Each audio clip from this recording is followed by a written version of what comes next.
श्रीरङ्गधामेश्वरीं दासीभूतसमस्त देववनितां प्रियसखीं देवीं नमाम्यच्युतवल्लभान् महालक्ष्मी आदित्यवर्णं मम वसतु गृहे आदित्यवर्णं मम वसतु गृहे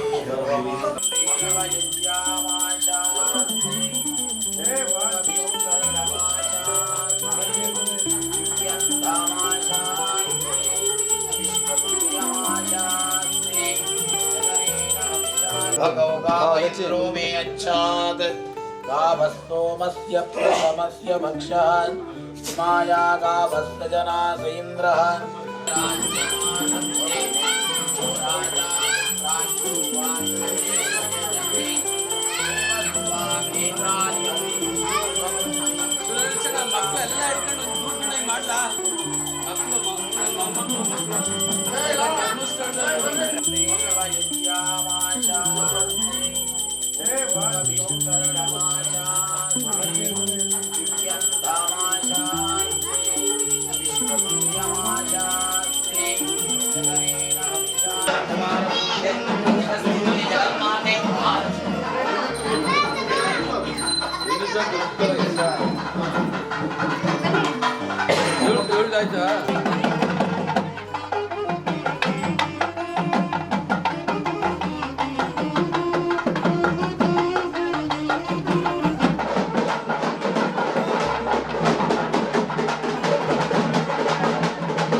ಈ ಒಂದು ದೇವಸ್ಥಾನ ಉದ್ಘಾಟನೆಗೆ ಎಲ್ಲ ನಮ್ಮ ಭಕ್ತಾದಿಗಳು ಮತ್ತೆ ಈ ಡಾಕ್ಟರ್ ಮಲ್ಲೇಶ್ ಗುರುಜಿ ಅವರ ಕಡೆಯಿಂದ ನಮ್ಮ ಬಸವಪ್ಪ ಸ್ವಾಮೀಜಿ ಅವ್ರನ್ನ ಬರ್ಮಾಡ್ಕೊಂಡು ಇಲ್ಲಿ ತಮ್ಮ ಸುರೇಶ್ ಜಿ ಅವರು ಕೂಡ ಈ ಒಂದು ಕಾರ್ಯಕ್ರಮಕ್ಕೆ ಜೊತೆಯಲ್ಲಿ ಪ್ರತಿಯೊಂದು ಎಲ್ಲಾ ಕಡೆ ಯಾವ ಒಂದು ಧರ್ಮದ ಕೆಲಸ ನಡೀತದೆ ಆ ಕಡೆ ಎಲ್ಲ ನಮ್ಮ ಸುರೇಶ್ ಜಿ ಅವರು ಬರ್ತಾರೆ.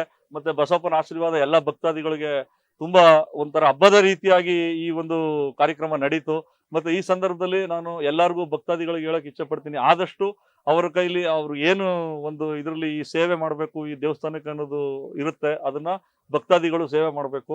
ಮತ್ತೆ ನಮ್ಮ ರಾಜಣ್ಣವರು ಕೂಡ ಮುಂದೆ ನಿಂತು ಈ ಕೆಲಸ ಆದಷ್ಟು ಬೇಗ, ನನ್ನ ಪ್ರಕಾರ ಒಂದು 6 ತಿಂಗಳು ವರ್ಷದೊಳಗಡೆ ಈ ಕಟ್ಟಡ ಕಟ್ಟಕ್ಕೆ ಇದ್ ಮಾಡ್ತಾರೆ ಅಂತ ನನ್ನ ನಂಬಿಕೆ ಇದೆ.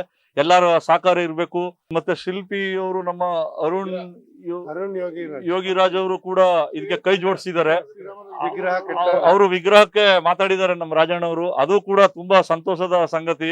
ಅವರು ನಮ್ಮ ಅಯೋಧ್ಯದಲ್ಲಿ ರಾಮನ ಒಂದು ಮಂದಿರದ ಕಟ್ಟಡದಲ್ಲಿ ಅವರು ಅಲ್ಲಿ ಒಂದು ಭಾಗವಹಿಸಿ ಅಲ್ಲೊಂದು ಮೂರ್ತಿಯನ್ನು ಮಾಡಿಕೊಟ್ಟಿದ್ದಾರೆ. ನಮ್ ಸೌಭಾಗ್ಯ ಈ ಒಂದು ಮೈಸೂರು ಜಿಲ್ಲೆಗೆ ಪ್ರಪ್ರಥಮವಾಗಿ ನಮ್ಮ ರಾಜಣ್ಣವ್ರ ಹತ್ರ ಈ ಒಂದು ಕೈಲಾಸಪುರಂ ದೇವಸ್ಥಾನದ್ದು ಒಂದು ಇದನ್ನ ಅವರು ಮಾಡ್ಕೊಡ್ತೀನಿ ಅಂತ ಕೇಳ್ಕೊಂಡಿದ್ದಾರೆ. ಮತ್ತೆ ಅವ್ರಿಗೂ ಕೂಡ ನಾನು ಈ ಸಂದರ್ಭದಲ್ಲಿ ಧನ್ಯವಾದ ಅರ್ಪಿಸ್ತೀನಿ. ಚಾಮುಂಡಮ್ಮ ಕೊಲ್ಲಾಪುರದಮ್ಮನ ದೇವಸ್ಥಾನ ಕಟ್ಟಕ್ಕೆ ನನಗೆ ಪ್ರೇರಣೆ ಮಾಡಿದ್ರು. ಅದರಿಂದ ನನ್ನ ಗ್ರಾಮದವರು ಮತ್ತೆ ನಾನು ಅದಕ್ಕೆ ಹೋಗಿ ಗೌಡ್ಗೆರೆಯಲ್ಲಿ ಕೇಳ್ಕೊಂಬಂದು ಬಸವಪ್ಪವ್ರನ್ನ ಆಯ್ತು ಆಗ್ತದೆ ಬೇಗ ಅಂತ ಅಂತಿದ್ದೆ, ಒಪ್ಪನೆ ಕೊಟ್ಟಿದ್ದಾರೆ. ಎಲ್ಲಾರ್ಗೂ ಒಳ್ಳೇದಾಗಿ ಇಲ್ಲಿರೋ ಭಕ್ತಾದಿಗಳಿಗೆಲ್ಲ ಆಯುಷ ಆರೋಗ್ಯ ಕೊಟ್ಟು ಚೆನ್ನಾಗಿಟ್ಟಿರ್ಲಿ.